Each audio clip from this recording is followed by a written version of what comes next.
Welcome to the AEN Stories channel. By the time I realized my marriage was over, I was already scrubbed in. It was a Tuesday, which, in my experience, is statistically the worst day for life-altering revelations. Mondays you're still numb, Wednesdays you're too tired, Thursdays you can at least see the weekend. But Tuesday? Tuesday is when reality shows up with charts, graphs, and a bad sense of humor. I was standing in OR 4 Street Matthews Medical Center, hands held up, gloved and dripping with antiseptic. The patient was prepped, the monitor hummed, the anesthesiologist was doing his crossword on his phone, modern medicine at its finest. I was about to crack open another chest, fix another broken heart, go home and microwave leftovers. And my phone buzzed in my scrubs pocket. Normally, I ignore my phone the moment I put on a surgical cap. That's the rule. That's the boundary. But my scrub nurse, Hannah, glanced at the pocket and raised an eyebrow. "Family?" she asked. "Probably spam," I said. "Or the hospital reminding me I haven't completed my mandatory wellness in the workplace module." The buzz came again, more insistent. "Want me to check?" she asked. "Could be important." I sighed. "Sure. But if it's about the parking pass renewal, just throw it in the trash." She reached into my pocket, this is as intimate as surgeons get during the workday, and pulled out my phone, careful not to contaminate anything. She thumbed the screen, her eyes flickering. Her face changed. Just slightly. But the color drained, and she went very still. "What?" I said. "Did I win a free cruise again?" She swallowed. "It's from Mark. In cardiology." Mark was one of my colleagues. Good guy. Annoying in fantasy football, dependable in a crisis. Hannah's voice dropped. "He sent a picture." I felt a cold, irrational dread slide down my spine. "Read it," I said. She did. "Bill, I'm so sorry. Thought you should see this before it circulates."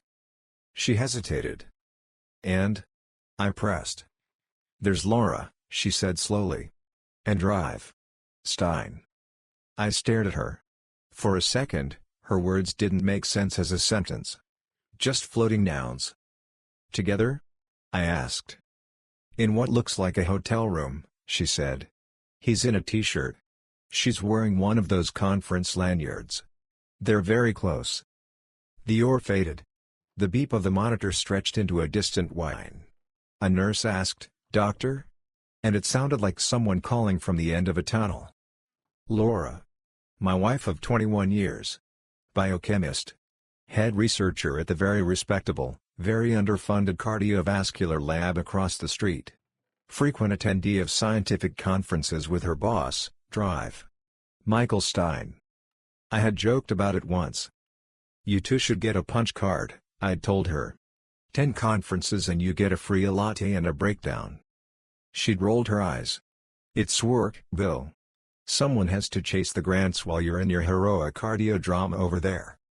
Now Hannah stood there, my phone in her non-sterile hand, looking like she wished she were anywhere else. "Delete it," I said. She blinked. "Are you sure?" "No," I admitted. "But do it anyway. Send it to me later. I can't do this here." She nodded quickly, thumbed the screen, slipped the phone back in my pocket like we'd just completed a drug deal. "You okay?" she asked quietly. No. Obviously not. The mental image alone, Laura and Stein in some anonymous hotel room, pillows with those over-bleached cases, a TV bolted to the wall playing muted CNN, felt like a punch to the chest. But in front of me, a literal chest lay waiting. I looked at the patient, at the blue drapes, at the little patch of exposed skin we've reduced human beings to in the OR. He had his own problems. He didn't need mine. "We're good," I said, though my voice came out rough. "Let's start." Midline sternotomy. My hands shook on the first cut. Just a tremor. Barely visible. But for a heart surgeon, that's like a pianist forgetting middle C. Hannah glanced up, eyes searching mine. "You want someone else to take this one, Drive? Rhodes?" she asked softly. It was a reasonable question. Ethical, even. But something inside me snapped into a weird, stubborn focus. "No," I said. "I've got him." Because that's the thing about being a surgeon, you can be emotionally demolished, spiritually bankrupt, personally humiliated, and still, you're the one they call when a piece of someone's heart has decided to quit. So I did the surgery. Muscle memory took over where confidence abandoned ship. Cut, retract, open, clamp, bypass, repair. My hands found their groove, the tremor smoothing as the work pulled me in. For 3 hours, my world was 10 square inches of human anatomy and the steady beep of a life suspended. I didn't think about Laura. Or Stein. Or the picture. Not really. They hovered at the edges of my mind like a migraine aura, but the center stayed clear. The patient did well. We closed. We transferred him to recovery. I stripped off my gown and gloves and walked into the scrub room feeling like someone who'd just survived a car crash and then remembered his groceries in the trunk. In the locker room, I finally pulled out my phone. There it was, resent by Mark, who had apparently realized that deleting it mid-surgery didn't solve much. The photo was worse than Hannah had described.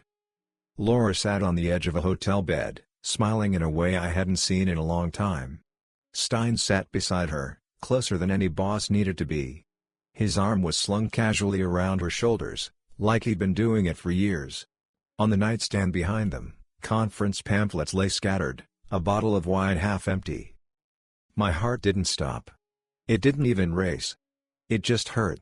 A dull, deep ache right under my sternum, like someone had left a clamp in there. I stared until the screen went dark. Then I went home. We lived in a nice, aggressively beige two-story in a leafy suburb 20 minutes from the hospital, assuming no one had crashed on I-95. The kind of place with a lawn that mowed itself, at least according to the HOA, and neighbors who waved while pretending not to count your Amazon packages. It had been our dream house once.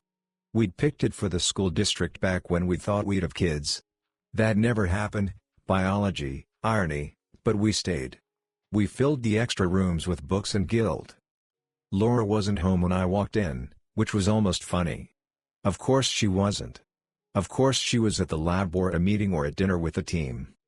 I sat at the kitchen table in my scrubs, stared at the little chalkboard where she'd written. Conference this weekend. Chicago. Back Monday. Love you. DNA emoji, red heart emoji. The drawing of the DNA strand suddenly looked smug. I poured myself a drink. Then another. Then I stopped, because I knew exactly how this story went if I kept going. I'd seen it in colleagues, men and women who turned to vodka instead of therapy, then ended up on the wrong side of the credentialing committee. My hands still shook. Just enough to slosh the whiskey. I saved lives, I muttered to no one. I am not going to die because my wife likes hotel loyalty points. The front door opened around 9. Laura walked in, wearing the same blazer she used for presentations, a suitcase rolling behind her. She looked tired but pleased, like she'd just completed a successful experiment. "Hey," she called. "You're home early." "It's 9, I said. She froze when she saw my face. Something in my expression tipped her off. Biochemists are good at reading reactions. "What's wrong?" she asked slowly. I slid my phone across the table. The photo glowed between us. Her face drained of color. For a second, we just stared at each other. 21 years condensed into a silent standoff across a laminate table. "What is this?" I finally asked, because apparently I enjoy rhetorical questions. She swallowed. "Bill. Is it Photoshop?" I said. "Deepfake? Hologram? Did the lab branch into visual effects without telling me?" "Don't," she snapped. "Don't be sarcastic." "Then what should I be?" I said. "Supportive? Great lanyard, honey, big fan of your work with your boss?" Her jaw tightened. "It's not what you think." "Oh, good." I nodded. "Because what I think is that my wife is sitting on a hotel bed with her hand on her boss's thigh." "Enlighten me." She tried a few expressions on. Guilty. Defiant. Angry. Finally, she settled on something like annoyed pity. "We're adults, Bill, she said. Things aren't black and white. Michael is my mentor. He's been instrumental in my career. That picture is from a hotel room, I cut in. Not a lab. Not a conference hall. A hotel room. Her eyes flashed. You don't own me 24 hours a day because we signed a marriage certificate. That's what you're going with? I laughed once, sharp. I'm not talking about ownership. I'm talking about respect. Commitment.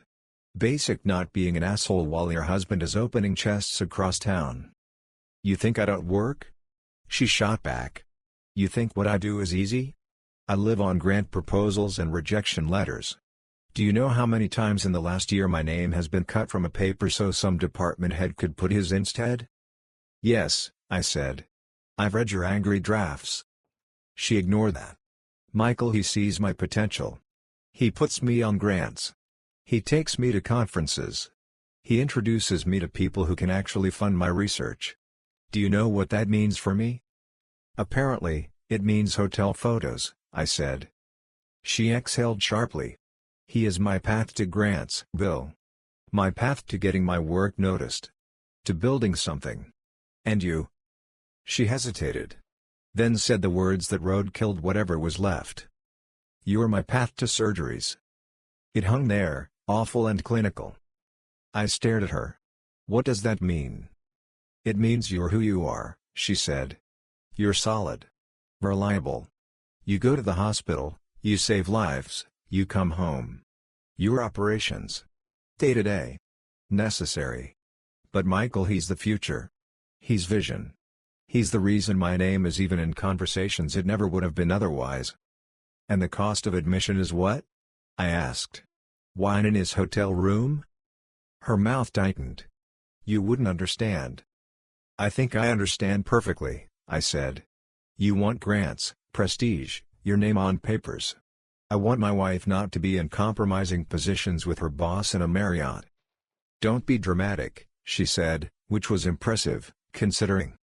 We argued for hours. It lurched from the specific, that damn photo, to the global, who had sacrificed more, whose career had been prioritized, whose dreams had gone stale in the fridge. At some point she said, you've been married to your job for years, like it was a new insight. At some point I said, at least my job doesn't sleep with my colleagues, which, in fairness, was petty but accurate. Around midnight, she grabbed her suitcase. I'm staying at a hotel tonight, she said. We both need to cool off. Which one? I asked. I hear the conference rates are excellent. She flinched, then left. I sat there a long time after the door closed, staring at the space where she'd stood. The silence of the house pressed in. The refrigerator hummed. Somewhere, a neighbor's sprinkler clicked on. I poured myself another drink. My hands shook harder now. The next morning, I stared at my reflection in the bathroom mirror and did a quick inventory. Bloodshot eyes. Check. Gray at the temples. Check. Jaw clenched tight enough to crack a tooth. Check. I was so tired I could feel it in my bones. Tired of being the calm one, the steady one, the man with the pager and the shoulder everyone cried on. Tired of going home to a stranger with my wife's face. I had a full day of surgeries scheduled. People whose hearts needed bypasses, valves, repair. People whose families would be sitting in the waiting room, counting ceiling tiles, praying to whatever God handled hospital parking. For the first time in 25 years, I thought, I can't. I cannot walk into that or like this. And then something inside me shifted. Not a clean break. More like an old scar ripping open to show what had been festering underneath. I saved lives, I whispered to my reflection. The words came out hoarse. I am not supposed to die by inches for a lie. It was such a ridiculous line. Overdramatic. Something out of a hospital drama with too much music and too few consultants. But in that moment, it felt true. I called the chief of surgery. Bill? He said, surprised. Everything okay? No, I said. Not really. My hands aren't steady enough today. I need someone else to take my cases. There was a pause. Are you sick? Not physically, I said. But I don't trust myself to be at my best. And that's not fair to the patients. Another pause. Longer. Do you need some time off? He asked, voice softer. Personal leave? I might, I said. But let's start with today. He agreed. Reluctantly. Reassigning surgeries is a logistical nightmare, but malpractice suits are worse. I hung up, exhaled, and sat on the edge of the tub. For the first time in my career, I'd said, I can, and the world hadn't ended. The hospital was annoyed, but no one had come to take my badge. If I could do that, maybe I could do this next part. Because the thing about being married to someone in research is, you hear things. Over dinner, over wine, over the years. Grant cycles, funding woes, the way everyone cuts corners just a little to keep the lights on. You wouldn't believe how messy some of these foundations are, Laura had said once, half laughing, scrolling through emails. If anyone actually audited them, half the labs in this town would shut down. At the time, I'd chuckled and gone back to reading about new surgical techniques.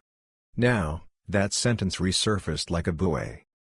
What else would I find if I paid attention? I didn't go to the hospital that day. Instead, I went to the medical center's administrative building, which is somehow both the ugliest and most expensive structure on campus. It's where billing lives, and compliance, and all the other departments that make sure we don't kill anyone or accidentally launder drug money. "What are you doing here?" asked Marianne at the front desk. "No or today?" "Taking a field trip," I said. "Is compliance in?" She squinted at me. "Do I want to know why?" "Probably not," I said. "But someone does." Compliance introduced me to internal auditing. Internal auditing introduced me to a young, hyper-organized woman named Priya who spoke in spreadsheets and had a coffee mug that said, "In God we trust, all others bring data." "How can I help you, drive roads?" she asked, motioning for me to sit. I hesitated. I'm not sure how much I should say. "Then say everything," she replied. "I'll tell you what matters." So I did. Not the photo, that was my personal disaster. But the part where my wife's boss, Drive Stein, had taken a very personal interest in the Cardiovascular Research Foundation that funded Laura's lab. The foundation had a long, respected history. Big donors. Big galas. A wall with their names engraved in marble. "I'm concerned," I said carefully, "that there may be irregularities in how grant funds are being allocated to specific accounts. Namely, Stein's lab." Priya's eyes sharpened. "Do you have evidence?" "Not yet," I said. "Just context. And a feeling." She leaned back, fingers steepled. "Feelings don't help me. But your position does. You're on the hospital's cardiovascular board. You're familiar with the foundation." I nodded. I'd attended meetings. Mostly to approve expenditures on new equipment and argue about whether we needed another lobby sculpture. "Then you have standing to request a review," she said. "If there's nothing, we close the file. If there is something..." She let the sentence hang. "What do you need from me?" I asked. "Access," she said simply. "To any documents you can legally obtain. Board reports. Foundation statements. Anything that looks off." I left her office with a folder of forms and a sense that I'd just signed up for a second job. Medical foundations love paperwork almost as much as they love naming MRI machines after wealthy donors. It didn't take long to get my hands on documents. As a board member, and as someone with a suddenly very focused vendetta, I had enough clout to request detailed financial reports. I spent nights hunched over our dining table, surrounded by printouts.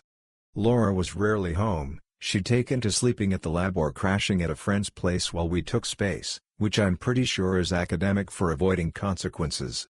At first, the numbers blurred. I'm a surgeon, not an accountant. Give me a coronary artery and I'm in my element. Give me a line item budget and my brain wants to reboot. But patterns emerge if you stare long enough. There were grants earmarked for specific projects that seemed to evaporate halfway through the fiscal year. Equipment purchases billed to vendors that, when I cross-checked, didn't exist. Consulting fees paid to what looked suspiciously like shell organizations, LLCs with names like Cardiotech Solutions registered to mailboxes and strip malls. And over, one name, Stein. His lab. His initiatives. His special projects. Laura's name appeared, too. On memos. On approvals. On emails forwarding budget proposals with little notes like, "Can you push this through? Or we'll fix the paperwork after the cycle closes." The more I dug, the more it looked less like sloppy accounting and more like a shell game. Grant money would be allocated to a legitimate-sounding project, then rerouted, often through pilot studies that never produced data, or equipment upgrades that no one could physically locate. Somewhere along the line, funds ended up in accounts that were technically separate from the hospital's oversight. Slush funds, Priya called them when I showed her my findings.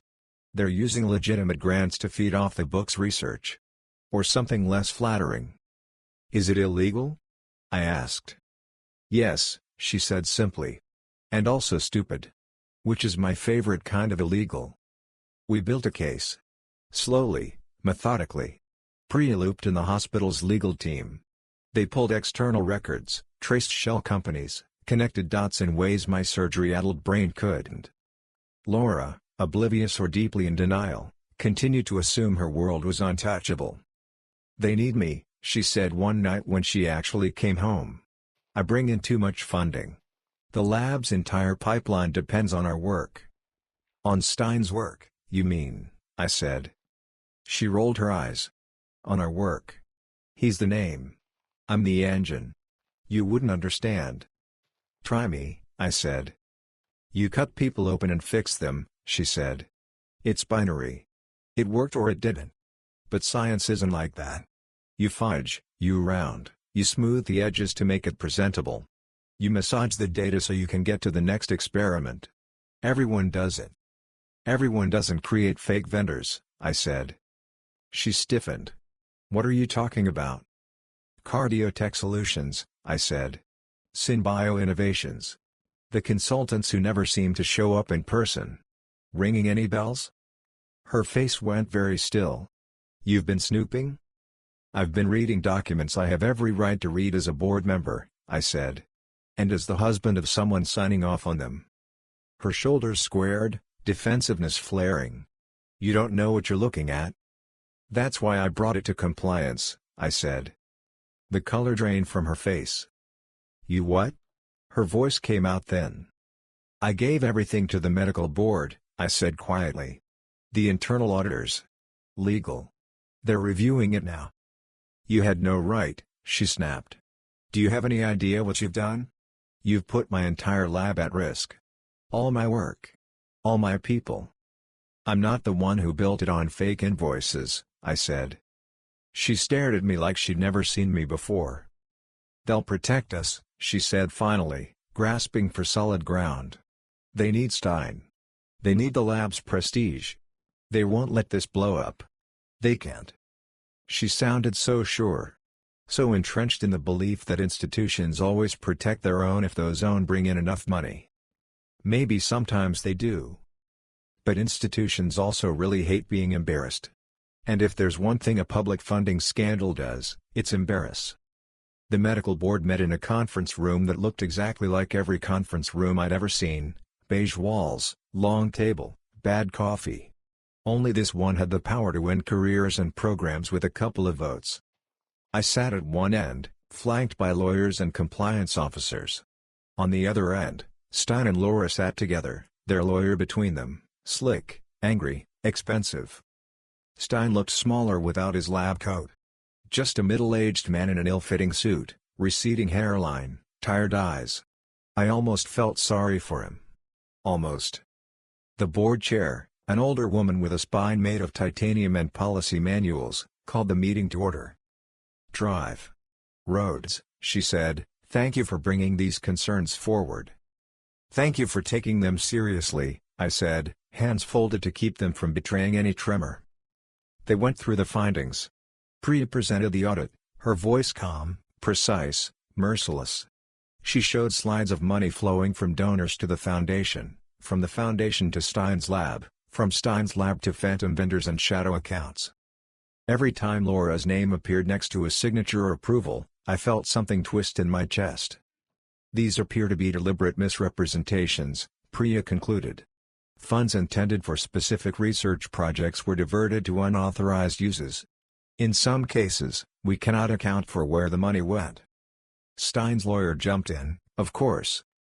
This is a misunderstanding, he said. Academic research often requires flexibility. My clients acted in good faith, moving funds to keep promising projects alive when bureaucratic delays threatened them. If anything, the system is at fault for being too rigid.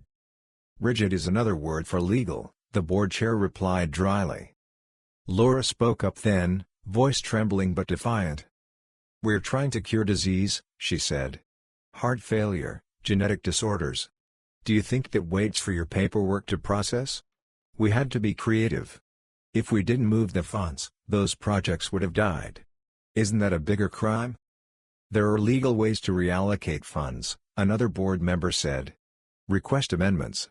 Get donor approval. You bypassed all of that. Because it takes forever. She said.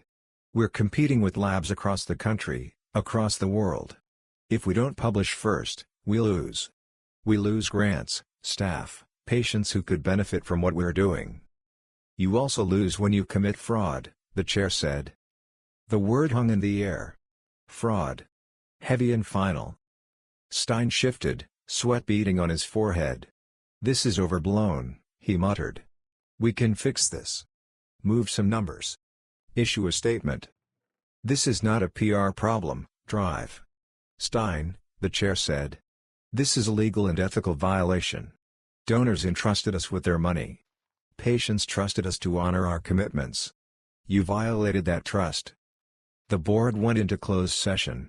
Lawyers conferred in low voices. Stein glared at me like I'd personally unplugged his ventilator. You always thought you were better than the rest of us, he spat quietly. Up there in your oar, playing God. I fix what you people break, I said. Seems like that applies off the table too.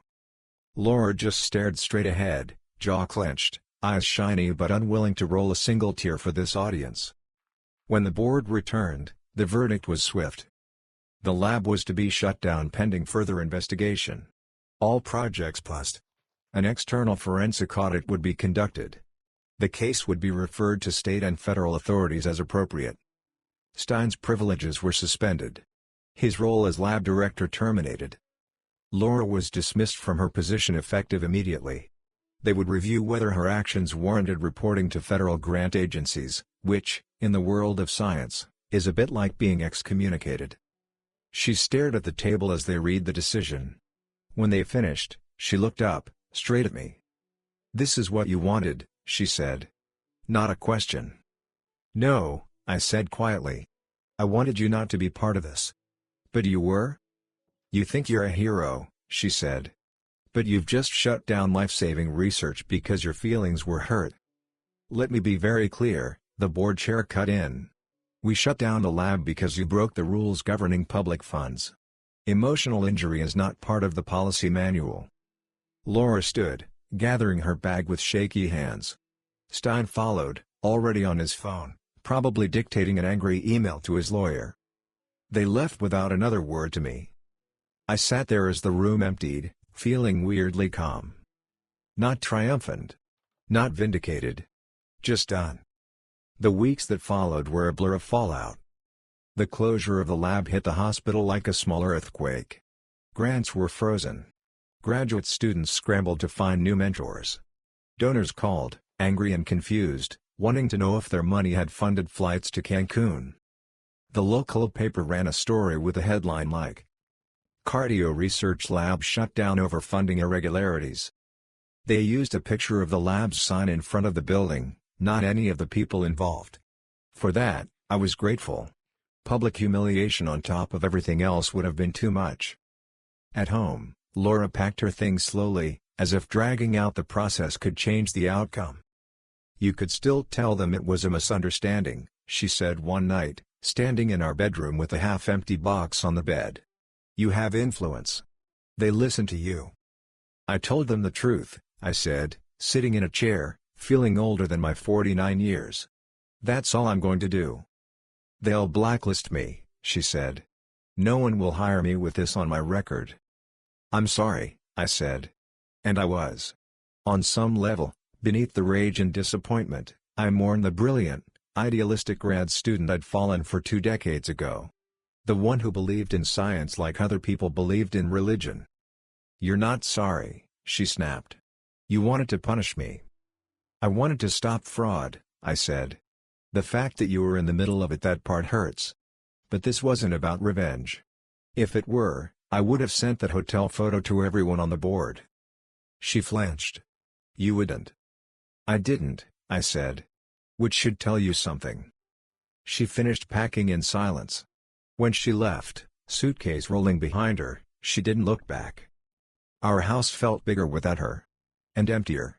Grief and relief coexisted, which is one of the more confusing emotional cocktails life serves up. For a while, I just existed. Went back to work. My hands steadied again, as if they'd been waiting for my spine to catch up. Patients came and went. I cracked open chests, fixed valves, stitched up hearts, and went home to microwave meals for one. Hannah, my scrub nurse, watched me with that quiet, perceptive gaze of hers. You okay? She asked one afternoon between cases, as we stood at the scrub sink. I thought about giving the standard answer. Yeah, fine. All good. Instead, I said, not yet. But I will be. She smiled. That's progress. If my story ended there, hero surgeon exposes corruption, loses cheating wife, goes back to work, it would be fine. Not great. Not Netflix worthy. A solid 2.5-star drama on a plane. But life, in its twisted generosity, had one more act planned. It started with a stupid comment. We were between cases, going over the schedule, and I was complaining about the bureaucracy of the hospital. I swear, if I have to fill out one more form to get a piece of equipment approved, I'm going to transplant my own heart just for the peace and quiet, I grumbled. Hannah snorted. You know, you could just not work for a giant bureaucracy. And do what? I asked. Set up a folding table and a scalpel in a strip mall? She shrugged. Not that. But I mean, you have the reputation. The outcomes. The loyal patient base. People drive hours to see you. If anyone could open a private clinic and make it work, it'd be you. I laughed, then realized she wasn't joking. You're serious, I said. Dead serious, she replied. My cousin works for a cardiology group across town. They do outpatient procedures, diagnostics, pre- and post-op care, and then contract with hospitals for wartime. They're not drowning in red tape.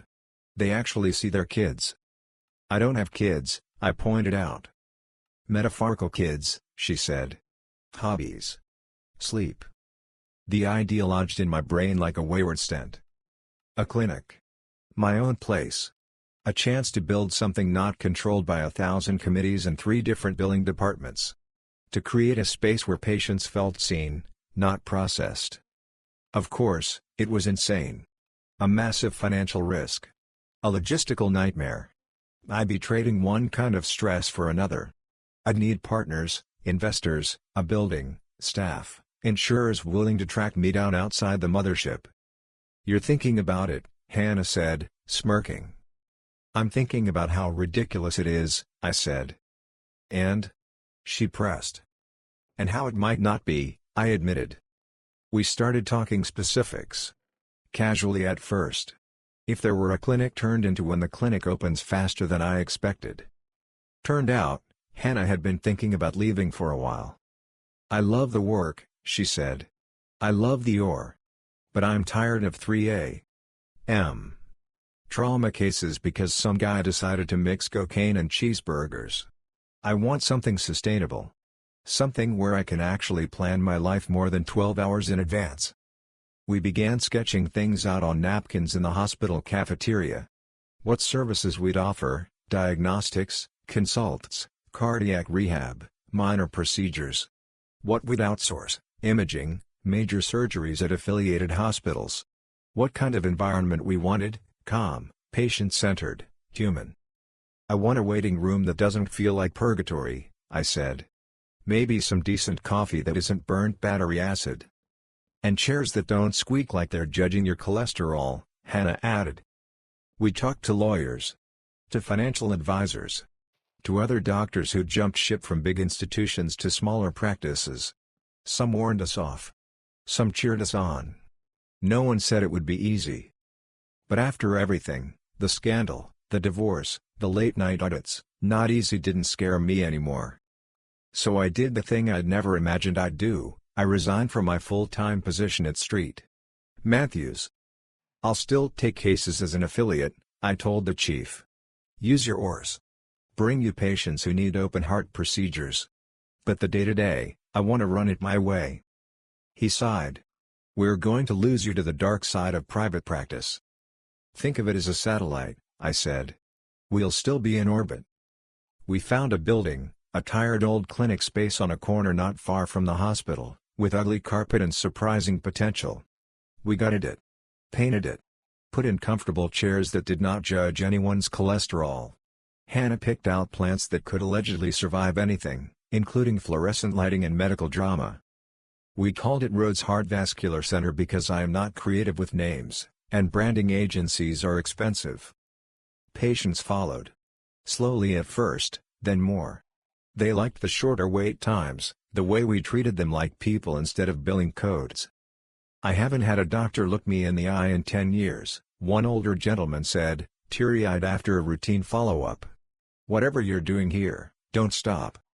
I was tired in a new way, paperwork and payroll and malpractice insurance, but it was a satisfying tired. The kind you get from building something with your hands, even if those hands also happen to spend part of the day inside someone's chest. And through it all, Hannah was there. She'd been there before, too, I realized. In the OR when my hands shook. In the scrub room when I admitted I wasn't okay. In quiet moments, making sure I ate, making sure the world didn't eat me. It started small. Coffee outside of work. A movie after a long week. Texts that weren't about cases or scheduling. I felt weird about it at first. Guilty, almost. Like I was betraying some unspoken rule about rebound relationships. But this wasn't a rebound. It was something that had been quietly growing for years, unnoticed while my attention was elsewhere. One evening, after we'd finished assembling flat-pack furniture for the clinic's break room and lost a small war with an Allen wrench, we sat on the floor, backs against the wall, laughing helplessly. I can replace a valve through a 3-inch incision, I gasped, but I can't figure out a chair from Sweden. Hannah wiped tears of laughter from her eyes. We should put that on the website. We're bad at furniture, great at hearts. We fell into a comfortable silence. The kind that's not empty, just full of unsaid things. You know, she said after a while, I wasn't sure you were going to make it. Through the divorce? I asked. Through that whole year, she said. The photo. The lab scandal. You looked hollow for a while. I felt hollow, I admitted. Like someone had scooped me out and forgot to fill me back in. She nudged my shoulder with hers. You did it, though. You filled yourself back in.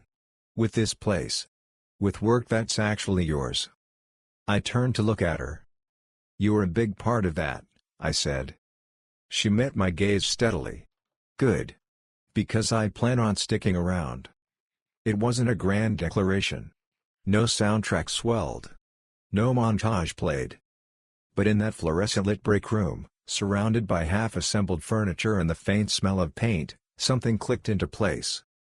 I leaned in. She did too. The kiss was easy.